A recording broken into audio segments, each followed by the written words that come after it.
What's up, guys, and welcome back to my reading journey. Hope we're all absolutely fantastic as usual. And today we're going to continue with letter 122 on darkness as a veil for wickedness. So let's continue. Day has already begun to lessen. It has shrunk considerably, but yet will still allow a goodly space of time if one rises, so to speak, with the day itself. We are more industrious and we are better men if we anticipate the day and welcome the dawn. But we are base churls if we lie dozing. If we lie dozing when the sun is high in the heavens, or if we wake up only when noon arrives, and even then, to many it seems not yet dawn. Some have reversed the functions of light and darkness. They open eyes sodden with yesterday's debauch only at the approach of night. It is just like the condition of those people whom, according to Virgil, nature has hidden away and placed in a body directly opposite to our own. When in our face the dawn with panting steeds breaths down for them the ruddy evening candles her lit fires.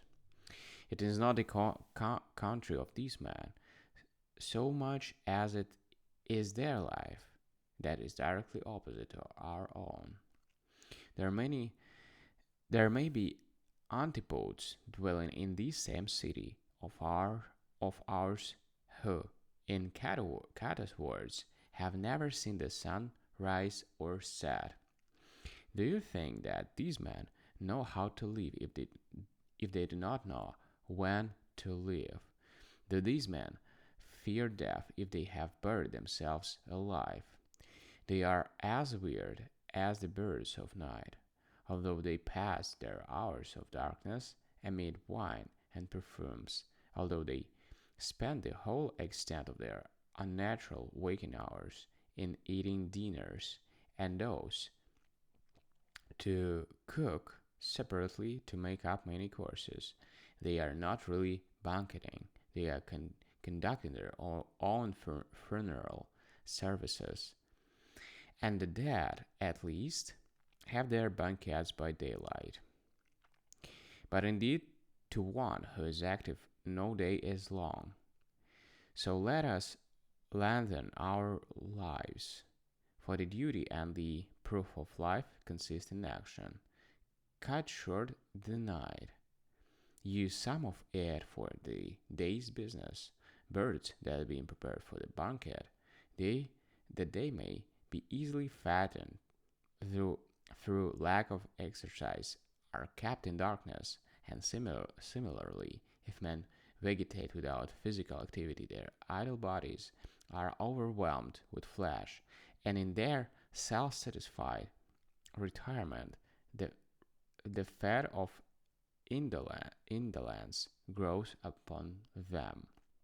Moreover, the bodies of those who have sworn allegiance to the hours of darkness have a loathsome appearance. Their complexions are more alarming than those of anemic invalids. They lack a daisy, like a daisy and flabby, with drop with dropsy. Though still alive, they are already carrion. But this, to my thinking, would be among the least of their evils. How much more darkness there is in their souls. Such a man is internally dazed, his vision is darkened, he is envious, he envies the blind. And what man ever had eyes for the purpose of seeing in the dark?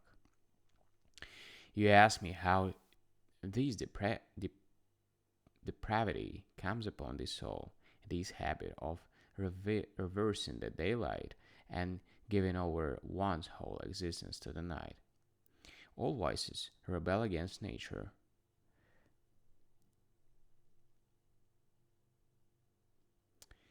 They abandon the appointed order.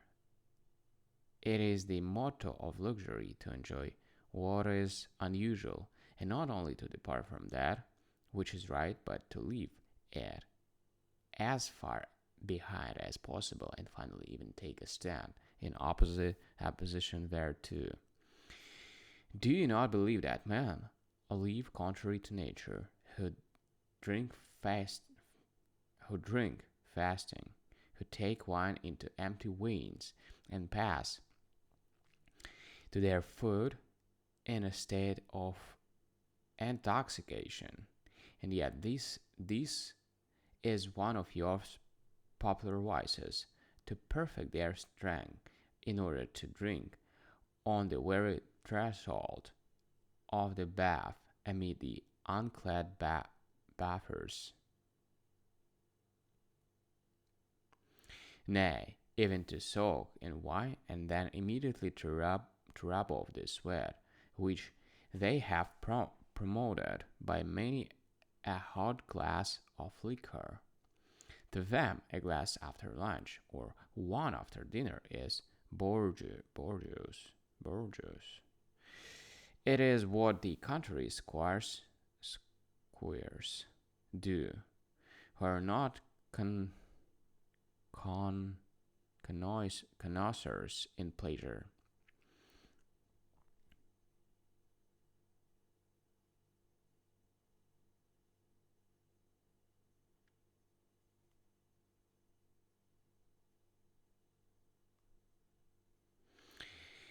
This unmixed wine delights them just because there is no food to float in, because it readily makes its way into their muscles. This boozing pleases this boozing pleases them just because the stomach is empty.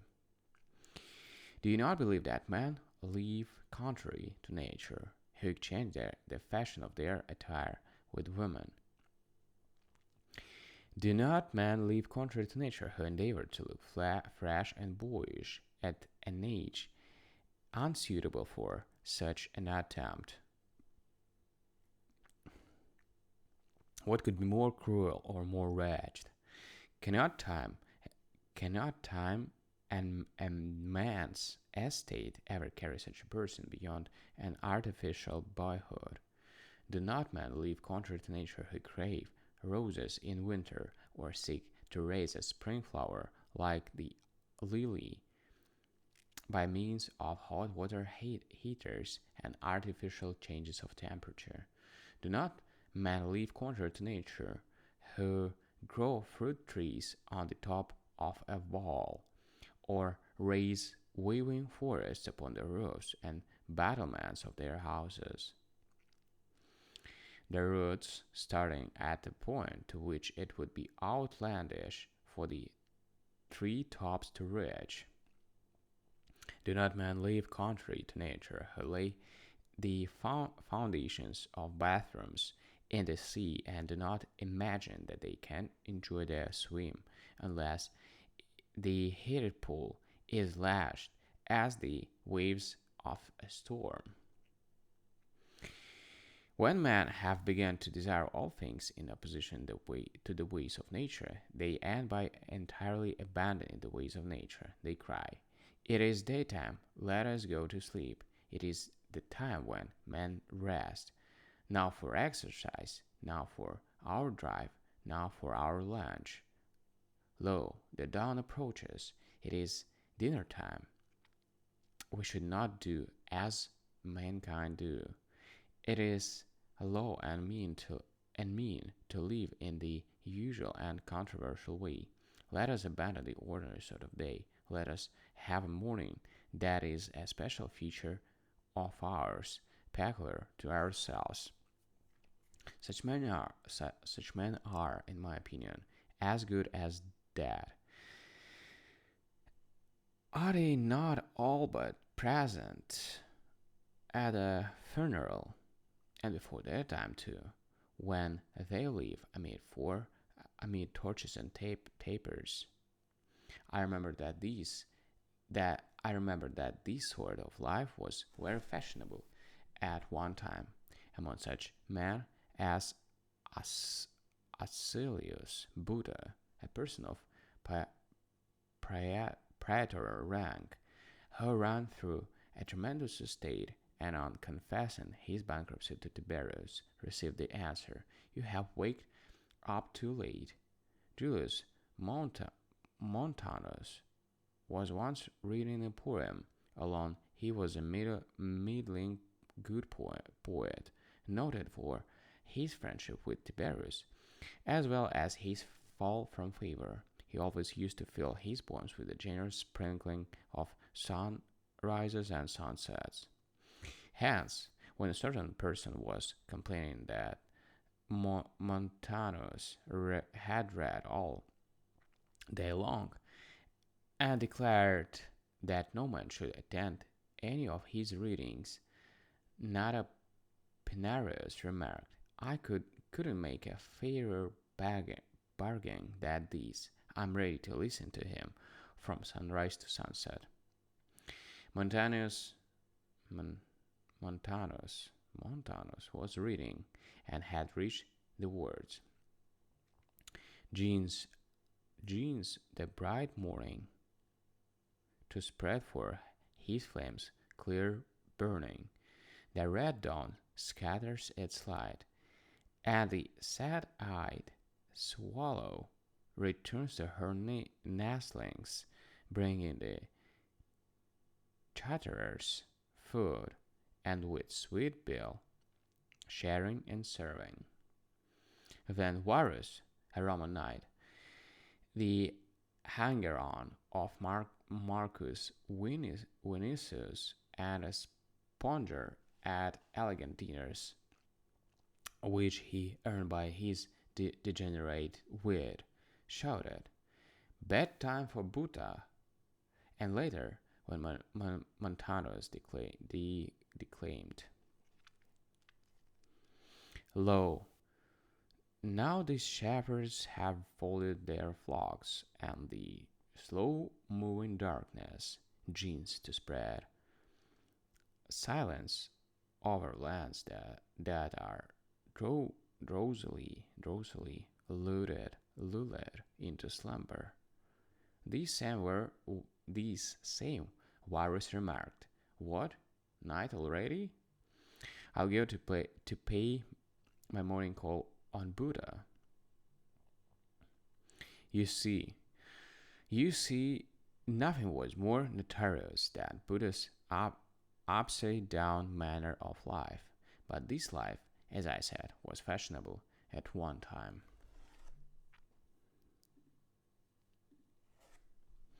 And the reason why some men live thus is not because they think that night itself offers any greater attractions, but because that which is normal gives them no particular pleasure, like being a bitter enemy for the evil conscience, and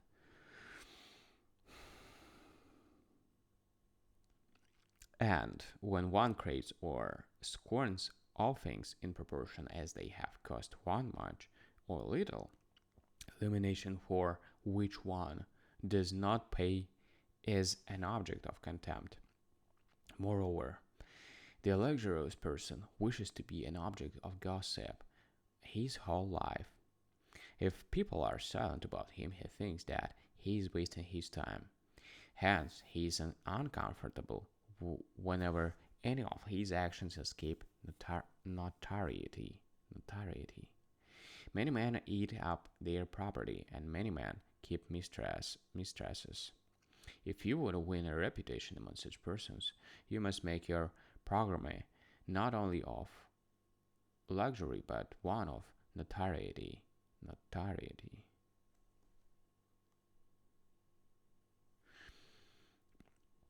For in such a busy community, wickedness does not discover the ordinary sort of scandal. I heard Pero Albinovanus, that most attractive storyteller, speaking of his residence above the town house of Sextus Papinius. Papinius belonged to the tribe of those who shun the light. About 9 o'clock at night, I hears the sounds of whips. I ask what's going on, and they tell me that Peppinus is going over his accounts. About 12, there is a strenuous shouting. I ask what the matter is, and they say he's exercising his voice. About 2 a.m., I ask I ask the significance of the sound of wheels. They tell me that he's off for a drive. At the dawn, there is a tremendous flurry calling of slaves and butlers and pandemonium, pandemonium, and pandemonium among the cooks.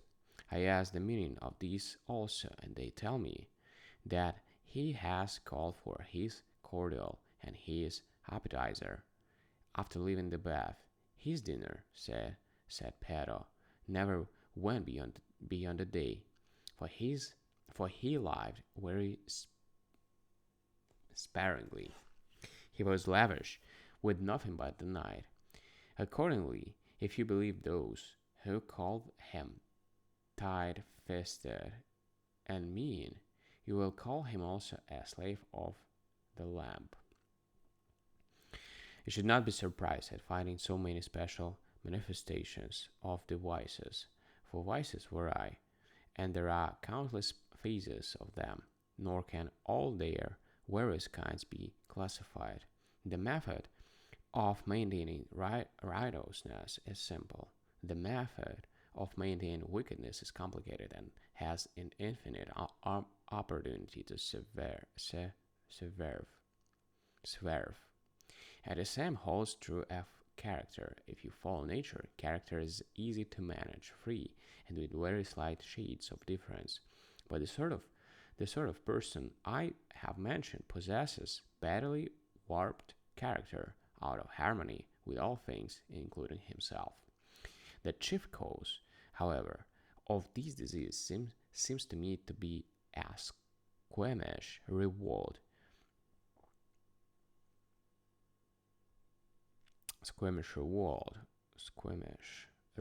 from the normal existence, just as such persons mark themselves off from others in their dress, or in the elaborate arrangement of their dinners, or in the elegance of their carriages. Even so, they desire to make themselves peculiar by their way of dividing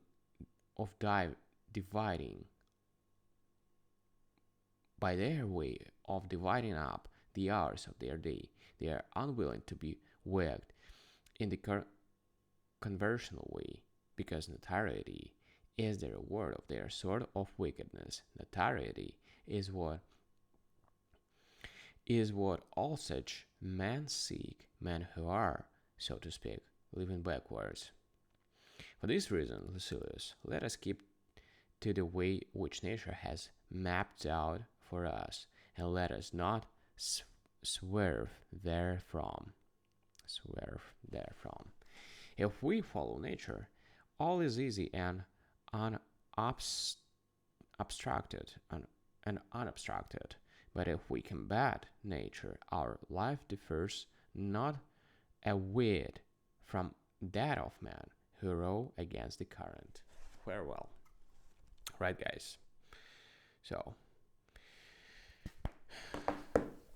the book actually is coming to the end, and there are some more letters. But we're going to continue tomorrow. So, thank you for joining today. See you tomorrow, the next letter. Bye.